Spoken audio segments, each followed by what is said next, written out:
Dala bébé. Dala bobos. Dala. On dit moi américain. Dala. Américain. Vous savez, d'ailleurs. D'ailleurs, Jésus. D'ailleurs, Jésus.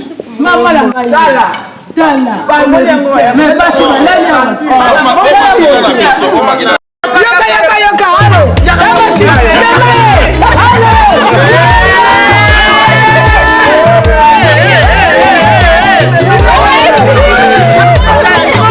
Zimbo, Mema, Zimbo, Mema, Zimbo. Mama Samusala, Samusala,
Nous sommes infiniment très reconnaissants pour ce moment merveilleux.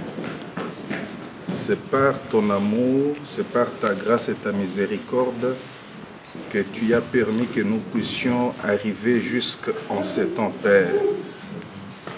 Nous sommes réunis ici, Seigneur Jésus-Christ, des familles du côté de l'homme et du côté de la femme. Il y aura aussi une soirée, Seigneur Jésus-Christ, qui va suivre ce moment avec nos invités. Avant de commencer toute chose, nous voudrions te donner la première place. Voilà pourquoi ta présence mette hors état de nuire tout autre esprit, l'esprit de distraction, l'esprit de querelle. Nous chassons cela au nom de Jésus-Christ. Nous te demandons que tu viennes prendre le contrôle de ces instants. Nous sommes tes enfants. Nous voulons faire ces choses comme des enfants de Dieu et non comme le font le monde. Seigneur Jésus, donne-nous un esprit d'apaisement. Donne-nous les bonnes paroles qui ne peuvent jamais blesser quiconque. Prends le contrôle, Seigneur. Bénis ces instants jusqu'à la fin. Nous te recommandons, Seigneur Jésus-Christ, cette cérémonie. Viens, toi, le grand maître, toi, le grand esprit. Le nom du Seigneur et Sauveur Jésus-Christ. Amen. Amen.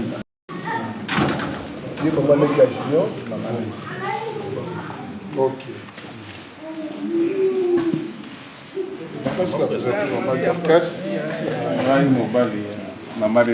Ah, ok.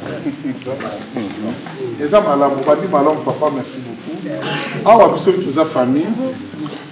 Tous la famille de donc, il est papa. Papa de Stéphie. Moi, c'est qui toque. La belle papa. Et puis, maman, mon c'est Kakban. Donc, maman Jackie. Si on a vu mon c'est Kakban, vous comprenez.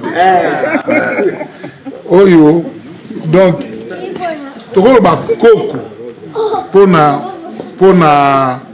na Stéphie. Donc, Azali, papa, Leki, il y a papa Bernard Ndeki. Moto Nabali, na kati ya famille ya papa Bernard. Nabali moko ya mwana bango ali boso. Mais le kola ndenge ezalaka na famille, na zali Nabali mwana liboso na comme le kola neti pe mwana liboso. Alors, moi, c'est Nangayo Mama Ginga, pasteur J.B. Boussano. Moi, c'est Nangayo Mama Gui. Et. La grande sœur et Jackie. Avant la Grèce. Donc, yes, Maman Koulout. Là, on nous a dit dans le thème. Maman Koulout, il y a Stéphie. Donc, il y a Maman Jackie, Lima Yandeke. Awa, tous en a Koko Moussousa Stéphie. Koko jeune. Donc, hier, Maman Gertrude a dali Lek. Il y a Papa Dédé. C'est comme ça. Alors, tout le monde a pasteur, il y a Papa Bernard, pasteur Boy, et puis tout le monde a une église, il y a donc ma frère dans l'église, tout ma frère dans l'église, puis tout le monde s'identifier par un pasteur.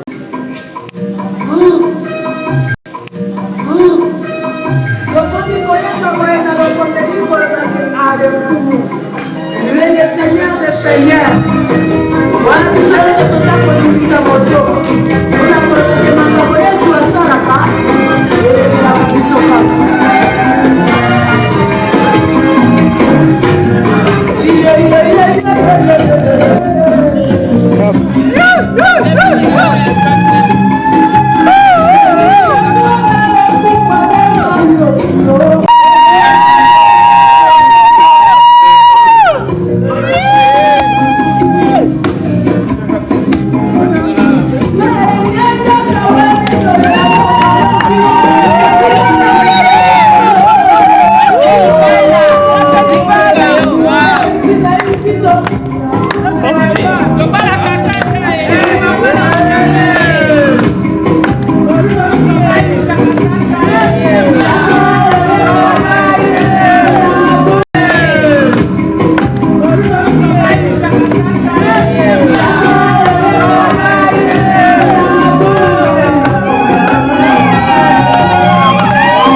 Amen.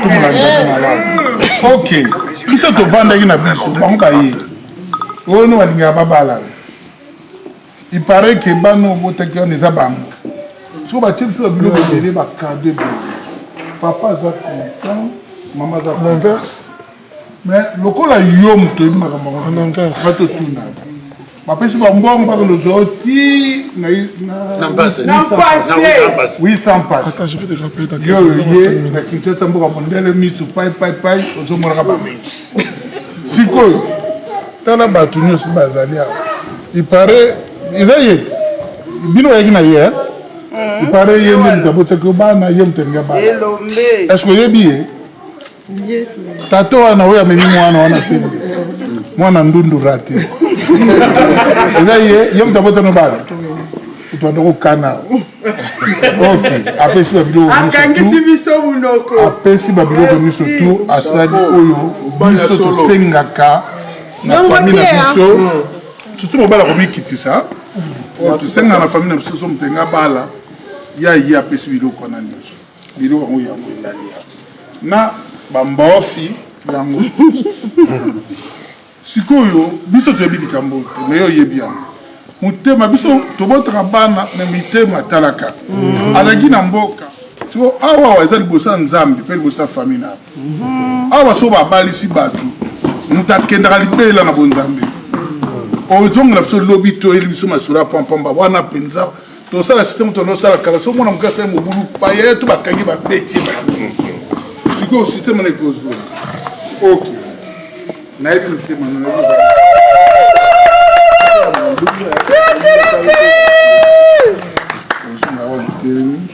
tozonga stota parce que makambo tomona motro tata moko amoni mwana bokilo na ye otala ye na ndako aoleka opesi mbote te azalani na problème sikoyo lelo oyo bapesi biloko nyonso tutunaka biloko na yo de chef ya famille yo nde tata botuma liloba na yo ezokoya nzambe aloba lelo biloko eye liste ye mo okomaki bahonora yango baenveloppe yango wana totangi bambongo wana tomoniki ekoti oza satisfait est-ce que lingi mwana na yo ata na libala na junior nzemo mbonga est-ce que ondimi yango soki ondimi otelemi olikelango soko boyo olobi na sosi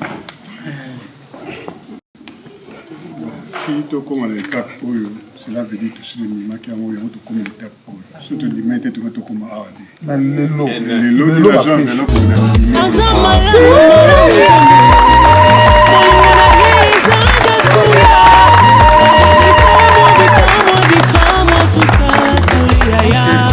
nasimba komba na suka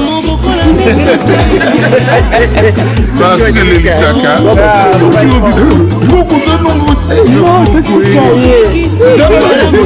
nanu te eumela moke question nange eza bakamera ezali awa biso balobaka ke bato bale babalanaka te bafamille nde balanga junior oyo bato nde nayebeli approuve te est-ce que bafamille okoyokola te aza okoyokola ye kuna te bokosala biso mabe ondikisa mwana mnabala ye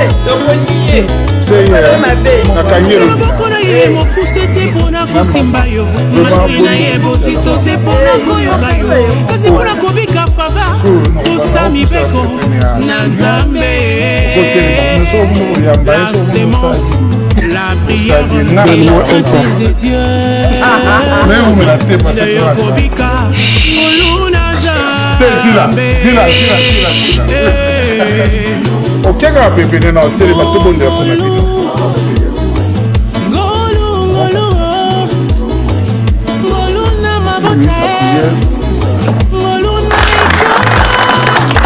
merci tondi nzambe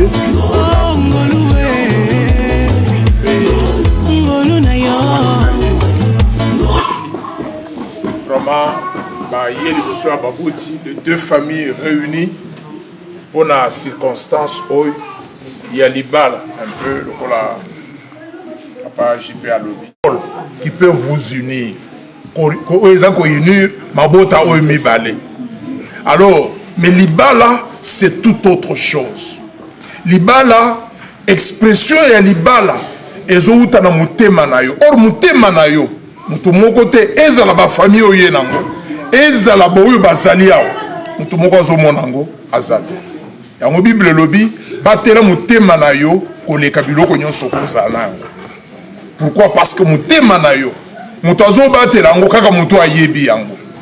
Alors papa, lokola yo o déclarer libala et pas ya Stéphie biso nyonso to sepeli. Alors nazo senge pa na yo libala ezakati na mutema. Mutema na yo opesa ngwe pa Stéphie. Stéphie mutema na yo opesa ngwe pa Junior. C'est vrai, aussi Bobo Tibana, pour saluer une famille, nous sommes très honorés na kati na likambo. Mais pour ça na biso ezaliete bon me malikambo yo ti ekende kokoma ti yeso koya. Mutu na ko batele biloko leka azali yo batele mwasi na yo abatela yo itema na bineza la moko bokende liboso Nzambe aleka na busunga. Biso baboti amoni vraiment to sepeli makasi na komona lolenge bopesi biloko koleka oyo mino oyo basenga kibino ça va pas pour la vie. Mais vous sala musala ya ko unir bana oyo ko batela bango. Je suis content ya ko yoka ke bosoki boyebaki ndenge tolingi Stéphie bokokaki kosenga biso biloko soki ndenge ni soki ndenge na okipe expression nyonso. Mais je veux dire au-delà de ce que vous avez fait en donnant ici des choses, je vais vous demander de travailler pour que cette famille, ce couple, ce nouveau couple soit réellement un couple devant Dieu et devant les hommes. Je me tourne vers les parents pour vous adresser les mêmes paroles. Papa Bernard, vraiment merci, félicitations. En tant que papa, na yona maman Jackie, zamba pambola bino, et on a famille onyos, na lingena senga bino ka eloko moko, beau travailler en contribuant pour le bonheur de ses enfants. Ça va vous faire du bien. Voilà comment ils vous ont honoré. Et je voudrais à votre tour que vous puissiez aussi les honorer. Et la manière la plus facile que vous pouvez contribuer à leur bénédiction, c'est-à-dire beau pambo na bango, beau soutenir bango. Na kati na ba prière na bino, ya oyo mutozo mona te na bandako na bino, bo bonde na pona bango, ba conseil na bino etonga libala na bango de manière à ce que lobby ezala fragiliser ezala yakobe bate. Je pense que vous allez bien. Bato combien les lots bazo sala mabala ba yanga disi bato basali ba grande fête, mais au bout d'une année ba yibisi bino ke ibala wana saka ko soutenir. Alors les deux familles to contribuer pour la bénédiction ya bana na biso et vous allez un grand plaisir iboso na Nzambe pe pour na biso baboti. Amen. Amen. Na biso basali na Nzambe to kozala plus honoré que to bali liba to kongisi to sambeli pour na batu bakei vraiment vina bango ke liboso bapambolami esengo bakangami pour toujours. Vraiment, c'est la manière la plus facile, Nous voulons prier pour ce couple. Venez ici, je voudrais que nous puissions prier. Vous savez, le mariage en soi, c'est ça. Quand vous aurez l'occasion plus tard, si vous avez l'occasion d'appeler le monde entier autour de vous, pour leur dire, venez vous réjouir avec nous, parce que nous voulons vous réjouir, nous voulons nous réjouir avec vous parce que nous nous sommes mariés. Nous voulons prier. Nous allons bénir le Seigneur parce que apesi bana oyungolu yako sala yako bimaliboso ababoti pe ko sala oy. Nous voulons prier. Nous allons bénir le Seigneur parce que apesi bana oyungolu yako sala yakobima liboso ababoti pe kosala oyo nyonso basali nalingi totonda Nzambe mpona ntina likambo mabali ebele ebanda mwasi akutani mobali akutani na mwasi abinani na lingi yo bolingongo etikalaka bo eta mosusu baboti bana ndenge baboti kutu koleka mais jamais ami présenta po azoli pamboli ya baboti. Alors lokola bango babimi liboso ya baboti mpona kohonore baboti po mwana auti na nzete te Moi, c'est outil dans cette tête. Mon bal pas outil dans cette tête. Bah, honorer deux familles. Tu n'es pas sans zambé le coup. Tu pas en zambé pour la circonstance. Tu bon délai Dieu notre Père, dans le nom de Jésus, encore une fois, me voici au devant de toi, ensemble, Père, avec ce nouveau couple. Seigneur, nous venons avec Junior et Stéphie, que nous venons te recommander, puissant roi d'Israël. Merci, Père, dans le nom de Jésus, pour la grâce que tu nous as témoigné, que tu leur as témoigné. Oui, Père, à vouloir encore puissant roi d'Israël se présenter devant le parent, devant les familles. Seigneur, ils ont choisi de réunir les deux familles, Seigneur, en titre de mariage, en termes de mariage. Je bénis ton nom pour cette grâce. Je bénis ton nom pour cette grâce. Je bénis ton nom pour cette grâce. Merci, Seigneur. Merci, puissant roi d'Israël, de ta grâce, de ta compagnie, de ta bénédiction dans le nom de Jésus. Merci, Père puissant. Merci, Père éternel. Merci, grand roi de Seigneur, parle-leur dans leur cœur. Au nom de Jésus-Christ Nazareth. Et Dieu de la Bible, dans le nom de Jésus, je viens devant de toi pour te recommander ce couple entre tes mains, Junior et Stéphie. Merci Seigneur, parce que ce qu'il y avait dans leur cœur, ils nous l'ont révélé en ce jour. Ils nous l'ont témoigné en ce jour. Ils ont choisi d'accomplir cela devant les deux familles. Oui, Père, nous te sommes reconnaissants que nous voulons te dire merci. Père, je viens te recommander ce couple entre tes mains. La Bible dit c'est la bénédiction de l'Éternel qui enrichit et il l'a fait suivre d'aucun chagrin. En tant que ton serviteur, j'élève ma voix vers toi pour recommander Junior et Stéphie qui se sont dit oui. Qui se sont dit oui en ce jour. Seigneur, j'élève ma voix vers toi et je proclame la bénédiction divine. Que ta bénédiction les accompagne de nuit ou de jour. Que ces jeunes gens ne soient pas seuls, mais que toi tu sois avec eux. Que tu les accompagnes dans le parcours de leur union. Que tu les accompagnes. Aujourd'hui, je me lève, Seigneur, contre tous les démons qui pouvaient, Seigneur, tous les démons d'opposition qui s'opposent au mariage, Seigneur, dans la vie de Junior ou dans la vie de Stéphie. Seigneur, que tous ces démons entendent aujourd'hui, au son de ma voix, qu'ils retiennent qu'ils n'ont plus de place dans la vie de ces jeunes. Seigneur, qu'ils aillent loin, que tout divorce soit anéanti, que toute pensée contraire au divorce soit anéantie. Au nom puissant du Seigneur Jésus, Père, je proclame ta bénédiction dans leur vie. Je le bénis. La nuit ou le jour, qu'il soit béni. Seigneur, mon Dieu, mon roi, que rien de l'ennemi ne puisse les séparer. Que l'ennemi ne le voie pas. Oui, qu'il ne le trouve pas sur leur chemin. Mais que ta bénédiction, la bénédiction de l'Éternel, la bénédiction du vainqueur, oui, que cette bénédiction accompagne ce couple pour toujours. Qu'ils vivent l'unité, qu'ils vivent dans l'unité et que rien ne puisse les séparer. Reçois l'honneur et la gloire parce que tu es Dieu. Merci mon Seigneur, mon roi. Que l'amour soit plein dans le cœur de l'homme pour sa femme. Et que la femme soit humble par rapport à son mari. Seigneur, nous te disons merci.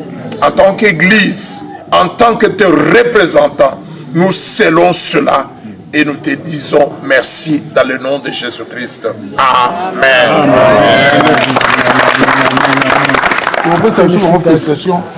Non, pas semblant ça tâter. Voilà, il va dire qu'il y a même qui a pas comme ça.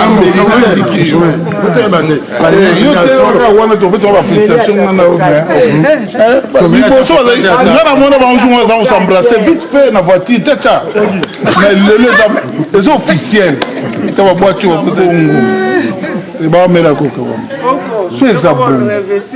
Est-ce que vous pouvez vous embrasser et comme ça on va s'arrêter. Il n'y a même pas boire moi. Hey!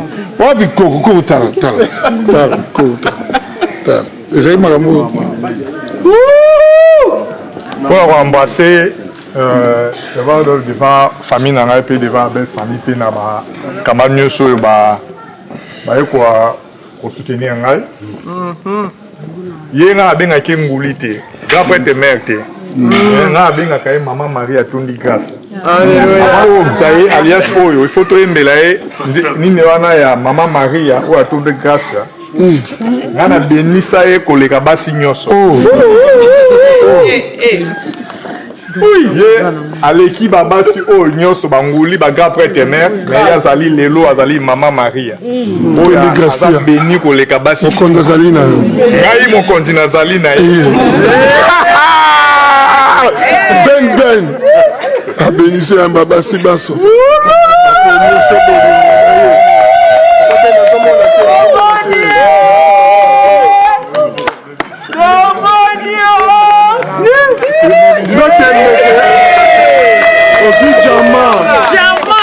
Na mbanda na boka na nchama boyi na bwatu te na ntika topesi o nchama ya bamboto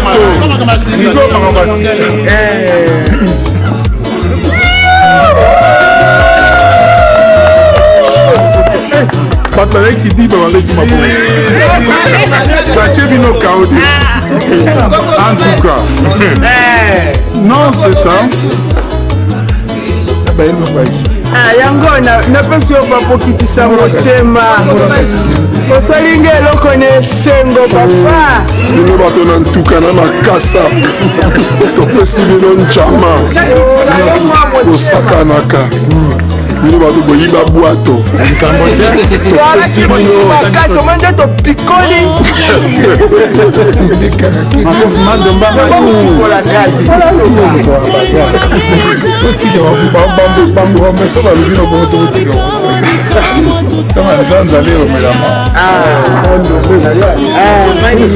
bogigili bopeki comprendre mbokeloso comprendre totala ndenge bandopesaka papa junior epe tozala nde bandomelisaka mama stesi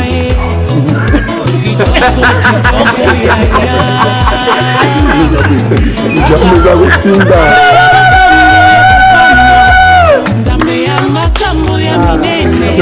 mobotisi bikomba mobikisi babeli mokangoli mabota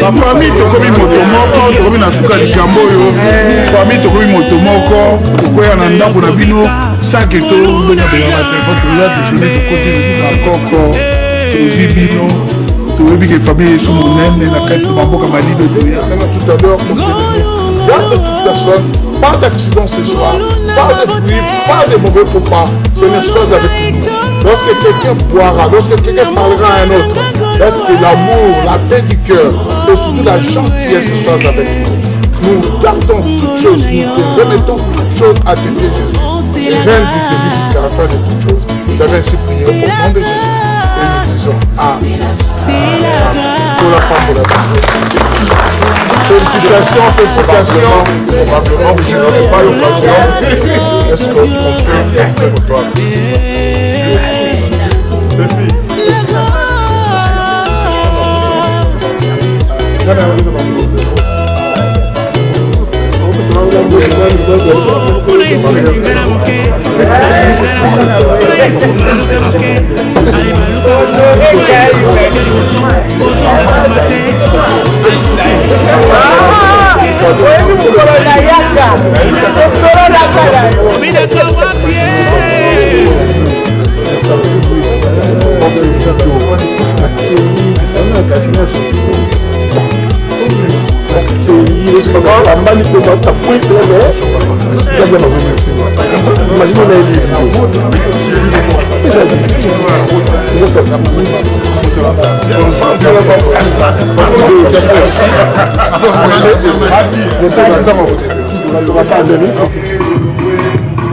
Thank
you.